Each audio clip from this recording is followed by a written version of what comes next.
Multiplying polynomials using algebra tiles. Okay, tiles. I'm sure you've heard of that before.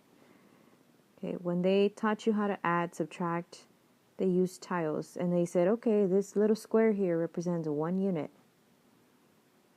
Well, when it's shaded in, it represents a negative unit. Then they told you, we also have these long rectangles. They're 10 units. Okay, but in algebra, that represents x, 1x.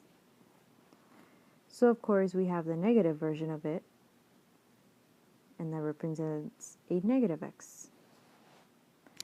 Then they told you, you have this big square that represents 100 units. Okay, well in algebra, this represents x squared. And of course we have the negative version of it. Okay, so we're going to use these tiles, these algebra tiles, to multiply monomials. Okay, so you were introduced a little bit as to how to multiply. You learned that you apply the distributive property. Distributive property allows you to multiply. So 3 times x, 3x, 3 times 1, positive 3. We're going to prove that this in fact is the answer by using algebra tiles. Okay, so here's how we're going to do it. What we need, first of all, is a table.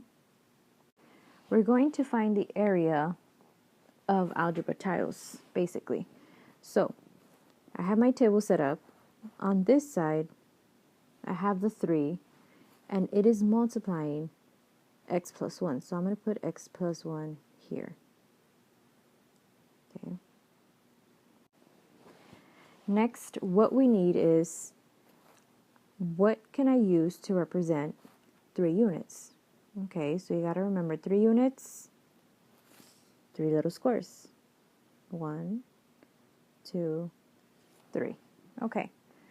Next, I need something to represent x plus 1. So keep in mind there is a 1 in front of the x variable. This means 1x. This means 1 long rectangle. Plus 1 means you got to add a little square. Okay, so we're going to find the area of these tiles, and I'm going to do each one individually at a time. So I'm going to multiply those two together, and what we do is trace out the shape that those two put together are going to give me. And it turns out that a tiny square times a long rectangle gives you a long rectangle. Well, it's true. Think about it. 1 unit times 1x should give you a 1x, which is what we got. Okay. Next one. Now I'm going to focus on this square in the middle times the long rectangle.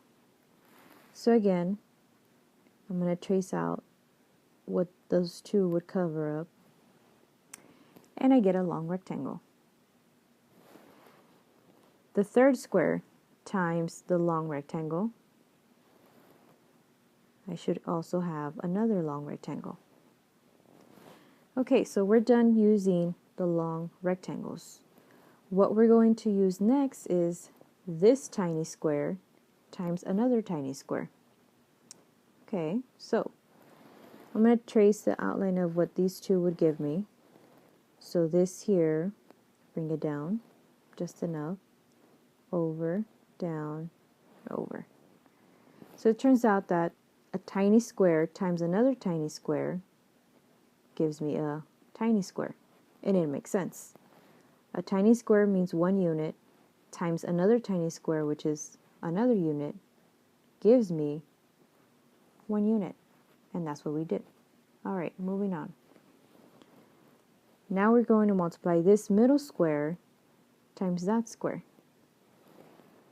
Okay, now notice how I am keeping everything very organized, very aligned. Have you noticed that? Those are aligned. Those are aligned. So everything is getting aligned. This way, it keeps all our rectangles and squares in order. Okay. And lastly, this square times this square put together gives me an area of another square. Okay. So for the final answer, we want to know, after we multiply those figures, what is the result? And that is what we need to look at. Okay. So we ended up with 1, 2, 3 long rectangles. 3 long rectangles means x and another x. That gives us 3x. Okay. Looking at the little squares, we have 1, 2, 3. Okay. That means that 1 plus another 1 gives us 3 units. Okay. So we just proved that when we distribute the 3x into this binomial, we get a result of 3x plus 3. Okay. So this is our final answer. We cannot combine it anything else. They're not like terms, so that is the final answer. Let's try another one. X times x minus 4. What I'm going to do first is, of course, label the sides. What goes where? So on the left-hand side goes, I'm going to have x. Up here, I'm going to have x minus 4. Okay. So what do I need to represent this x? Since it's only one x, that means I need one long rectangle. Okay. Times x minus 4, another 1x, so another long rectangle this way. And then I have 4 little ones, 4 little units, but these units are negative, so I'm going to shade them in. Okay, notice that my squares are not as big as a rectangle. You need to be able to distinguish between the two. All right, finding the area. So I'm going to multiply this long one times this long one. So I'm going to trace out the shape I would get when I multiply them together. And as you can see, it turns out to be a big square. Okay. Next, this long rectangle times this little square. Trace out, comes down, over, down. Okay. Now think about what we're doing. We're multiplying a positive unit times a negative unit. That gives us a negative. So I'm going to shade this rectangle in. Okay. Next one. Rectangle times square. Okay. So I'm going to make sure I align it to the square and at the same time with the rectangle. Negative times negative. I'm sorry, positive times negative, negative. So that is another negative rectangle. And once again, long rectangle times the little square. What we are interested in the end is, what is the area of everything that we got? Okay. So after multiplying, we ended up with one huge square. Okay. So that's 1x squared.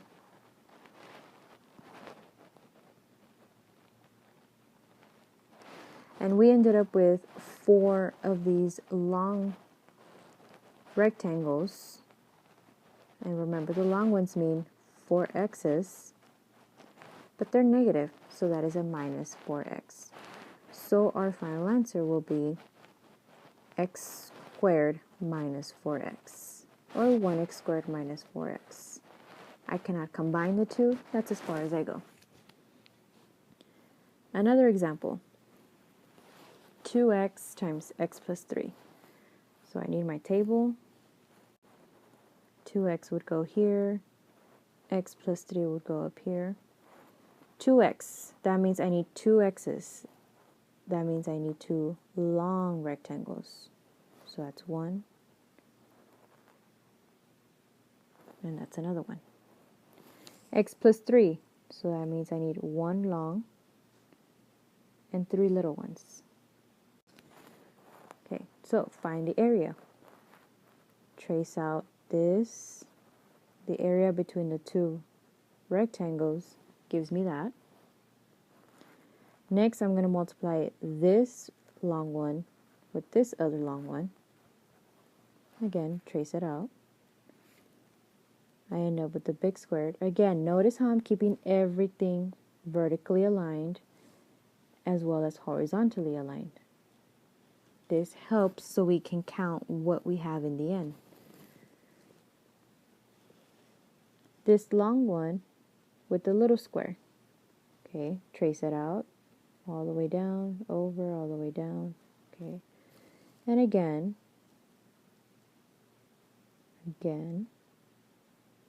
Okay.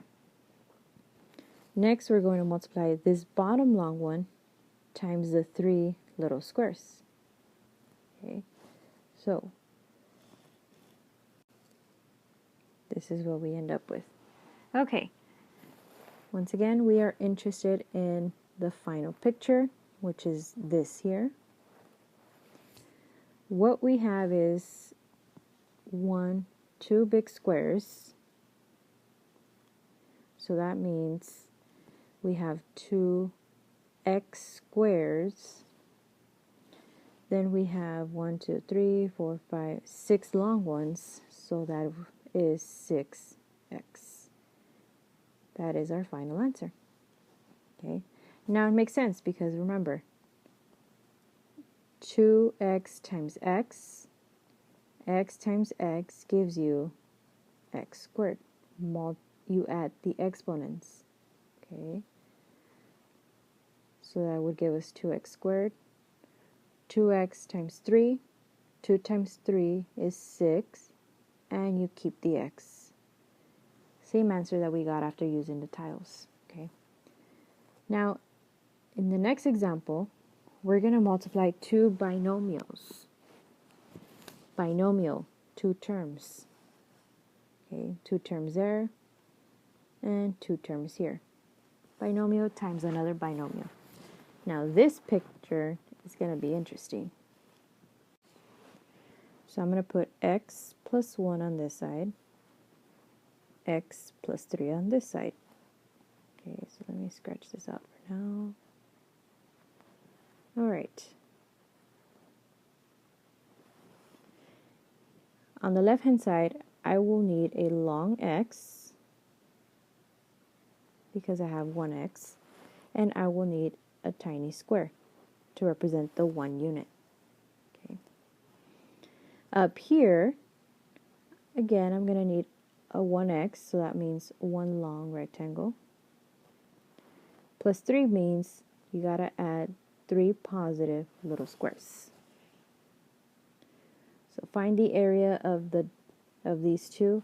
Now, this is also called the dimension of what we are about to multiply. The dimensions of this it is x plus 3 and x plus 1. Multiply them together. The 2 long ones give you a big square. Then I'm going to multiply this tiny square times a long rectangle. So it's going to be a flat, long rectangle. This rectangle times this square will give us a long rectangle, a long vertical rectangle, I should say. Rectangle times square, again. Rectangle times square, again. Once again, I cannot stress how important it is to keep everything vertically aligned. You notice there, here that's aligned, here that's aligned, here everything is aligned. Okay, now if you see here, we have a gap. We have to fill in that gap. This means that now we have to multiply this tiny square with this square. After I multiply them together, the area will go here. Okay, so this square times this square gives me another square. This square times this one, another square. And lastly, this square times the third one gives us a tiny square. Okay, everything is filled in, so now we need to know what is our final answer. Okay, so here we have one big square, which means 1x squared. But remember, you don't need that 1 in front of the variable. Then we have, let's see, 1, 2, 3 vertical rectangles, which that means they're positive 3 x's. Then we have this rectangle over here that's horizontally, and it is positive, so positive 1x. And finally, we have 3 little squares, so that means we have 3 units, and they're positive, so plus 3. Okay. Now you probably noticed that there's 1, 2, 3, 4 long rectangles, which we should have a 4x, and we do. Because right here, as you can see, these two are like terms. So when we combine them, we're going to get that 1x squared plus 4x plus 3 is the area of these tiles. Okay, so might be a little confusing. So here's another example.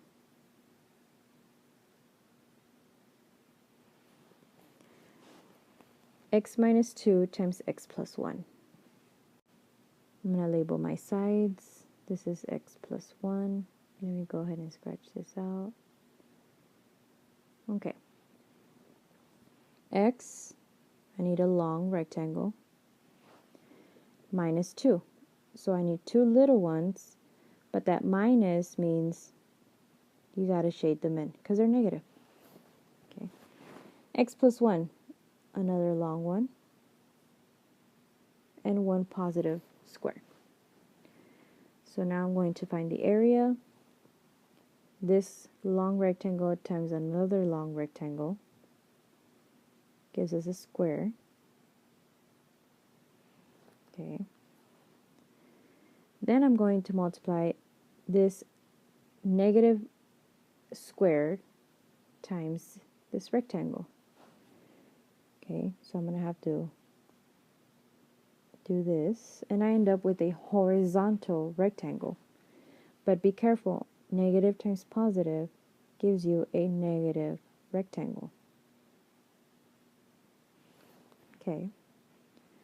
Next, we have, again, a negative square times the rectangle. So we're going to get a long rectangle. Again, I am keeping everything very aligned. It is very important to keep it aligned.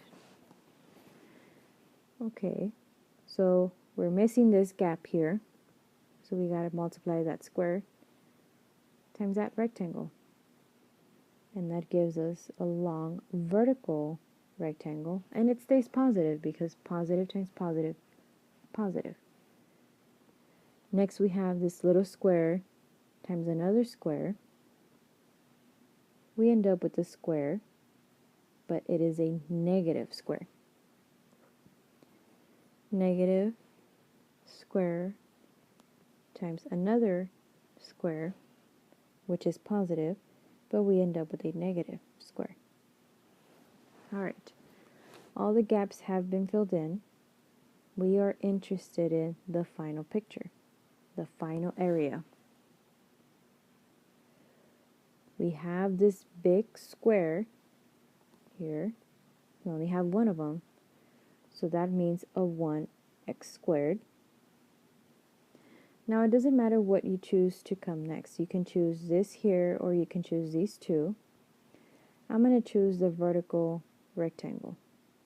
We have one of them, and it is positive, so I'm going to put positive 1x. Okay.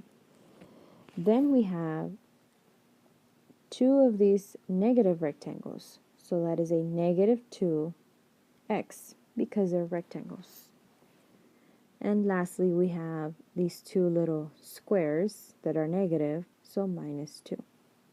Now, this is not your final answer, because if you notice, these two are like terms, so we can actually combine them. Remember, this is the associative property. You put them together in a group.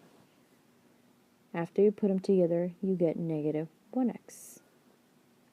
Okay, so I'm going to bring down the minus 2, and I'm going to bring down the x squared. This would be our final answer. X squared minus x minus 2. You have to combine the like terms. Now, one last example. X minus 1 times x minus 3. I'm going to label my sides x minus 1, x minus 3. Scratch this out so we won't confuse it with what we have here. Okay. So we have our dimensions, x minus 1, x minus 3. It's time to find the area of this square.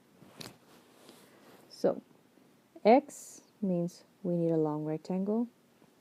Minus 1 means we need a small negative square.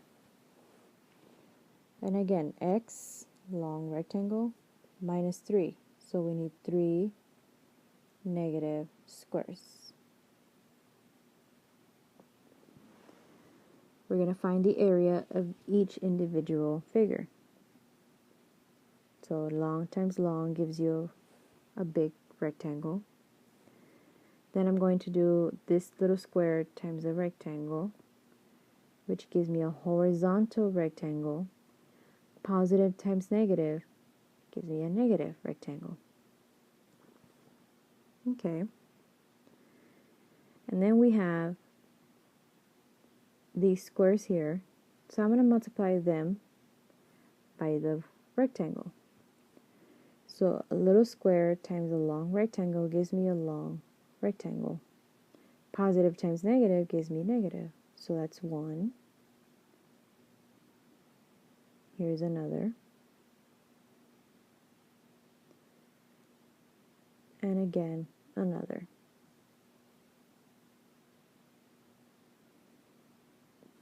Okay. Now if you notice, we have a gap. We cannot have any gaps.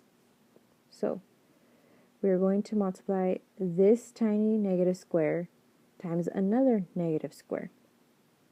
Square times square gives us a little square. Negative times negative gives us a positive square. So that's a positive square. Then multiply those two, and we get another positive square and another positive square. Once again, everything is vertically aligned. You have to be careful with this. Horizontally aligned, horizontally aligned. Our final answer is this picture here. Okay? So we end up with a large square, which means we have one of these. Then we have 3 vertical x's. They all happen to be negative, so negative 3x. Then I have this horizontal x, that is a negative 1x. And finally I have these little positive units. There's 3 of them, so plus 3. Before you say, that's it, that's my final answer, you gotta check, is there anything that I can combine? And for this problem, the answer is yes. These two have an x in common. Do not include the x squared. Those are not the same. So from these two, we get 4 x's that were negative. And it's true, because we had 4 negative rectangles. Okay. Bring down the x squared. Bring down the 3. Now this would be the final answer. Okay. I hope you found this video helpful, and good luck working on the assignment.